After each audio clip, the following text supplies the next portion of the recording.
The powerful objective visions that Marcus Jansen creates while working on a canvas, and at the end of the painting process, places before the viewer almost seductively invite interpretations of their content.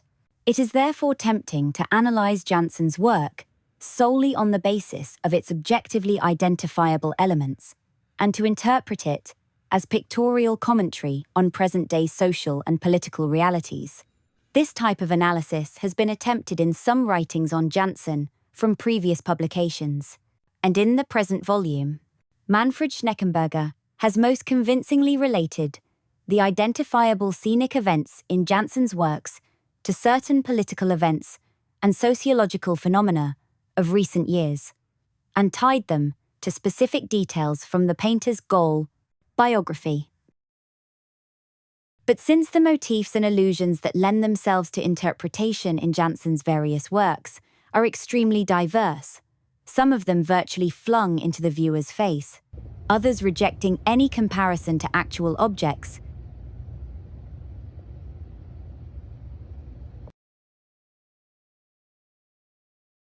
his painting cannot be adequately appreciated solely through identification and interpretation of the objects depicted. Indeed, I would maintain that the effects Jansen produces, with his partial reification of originally abstract forms, are merely a precisely calculated byproduct of his creative activity, not something determined from the start. And I would further assert that when Jansen begins working on a painting, he has no specific goal in mind, no specific scene which he is required to do justice to. He does not know where his improvisatory handling of pigments and painting utensils will lead.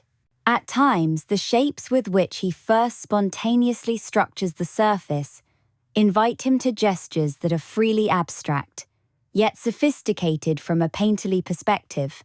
At other times, he discovers in the painting thus begun structures that seem to demand to be interpreted objectively and turned into recognizable objects. In the following, I will illustrate how, using purely painterly means and with free, quasi-abstract gestures, Marcus Jansen creates illusionistic effects that surpass in their expressiveness almost everything that naturalistic-minded painters are able to produce with their careful renderings of things.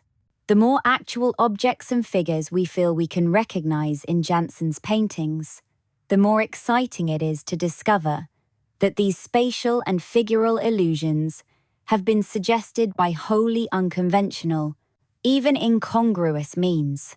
And the more wildly the painter indulges in freely determined colors and forms, the more one marvels at the sometimes startlingly precise social and urban scenes he appears to create with almost ironic offhand ease.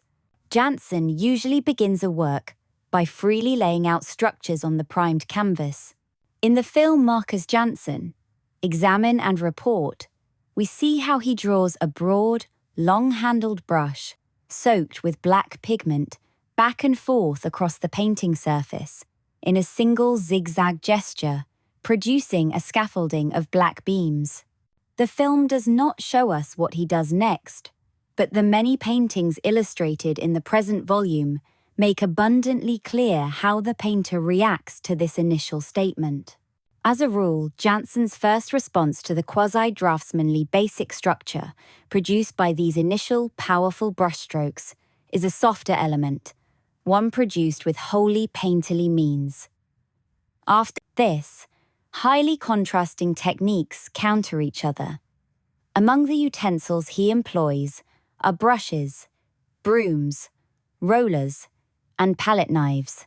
Sometimes pigments flow across the picture surface in watery, transparent streams. Sometimes large dollops of paint remain as compact as if poured in enamel. Diffuse, cloud-like structures are produced with spray paint. And again, brash, accidental splatters are mixed in with the blend of colors and forms, with their still undetermined content.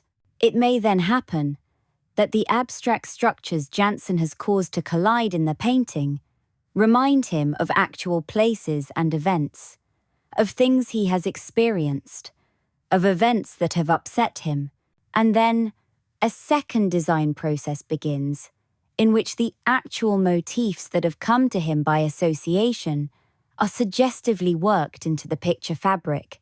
Suddenly, spaces can open up that seem to suggest a junk-filled backyard.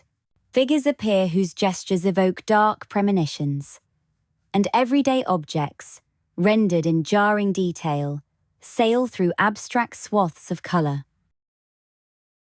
The disjuncture thus created is further heightened by the addition of collaged photo elements with obvious messages, or by miniature three-dimensional objects glued onto the painting surface in significant spots, lifting the realism into a third dimension.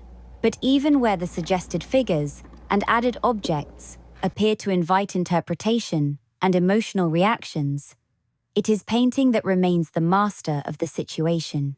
No matter how lively their behavior in the painting, the figures are drawn into the maelstrom of non-objective painterly suggestions, into the greater abstract structure dominating the composition. And it is precisely this distinct, often merciless clash between affecting narrative features and an overpowering pictorial impact that makes these paintings so unique. The painter manages to combine the gestural and coloristic freedoms of abstract painting with the literal eloquence and craftsmanly precision of naturalistic depictions.